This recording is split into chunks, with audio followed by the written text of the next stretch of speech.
পানীত চলিছে এখন চাৰিচকীয়া বাহন কোনো সমস্যা নোহোৱাকৈ বাহনখনে অতিক্ৰম কৰিছে এক জলাশয় শ্ৰীভূমিৰ এজন যুৱকে কষ্ট আৰু অত্যধিক চেষ্টাৰে সাজি উলিয়াইছে বাহনখন স্থলপথৰ পৰিৱৰ্তে বাহনখন চলিব পাৰে জলপথত মদন ৰয় নামৰ এটা গেৰেজৰ স্বত্বাধিকাৰী যুৱকজনে সাজি উলিওৱা এই বাহনখনক লৈ কৌতূহল বিভিন্নজনৰ আৰু এয়া আপোনালোকক এখন ব্যতিক্ৰমী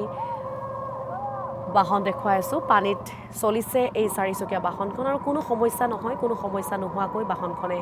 জলাশয় অতিক্ৰম কৰিব পাৰে পানীৰ ওপৰেদি যাব পাৰে শ্ৰীভূমিৰ এজন যুৱকে অতি কষ্ট কৰি অতি চেষ্টাৰে সাজি উলিয়াইছে বাহনখন আৰু স্থলপথৰ পৰিৱৰ্তে বাহনখন চলিব পাৰে জলপথত মদন ৰয় নামৰ এটা গেৰেজৰ স্বত্বাধিকাৰী যুৱকজনে সাজি উলিয়াইছে এই বাহনখন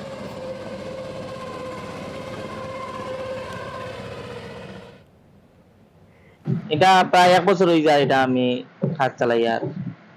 আমি একবার সনবিল ঘুরাতে গেছিলাম তো সনবিল যাওয়ার পরে এখানে আমি বহুত সিস্টেম দেখছি বা বহুত ভালো লাগছে ওই জায়গাটাও আর ভাবলাম যে আমি এমন একটা জিনিস বানাই যাতে জলের উপরে দিয়ে একটা গাড়ি দৌড়ায় তো আমি এটা বানাইছি তার আগে এটা প্রচুর জিনিস বানাইছি একটা জেসিবি বানাইছি আর একটা হেলিকপ্টার বর্তমানে ট্রাই চলে এটা আমার মেকানিকের একটা গ্যারেজ আছে গ্যারেজে যা ইনকাম হয় কিছুটা আমি এটা কাজে লাগাই আর কি যদি সরকারি সাহায্য পাই তে আরো প্রচুর জিনিস মনে আছে এটা আমি বানাইবার ইচ্ছা আছে যদি সাহায্য পাই তে আমি বানাই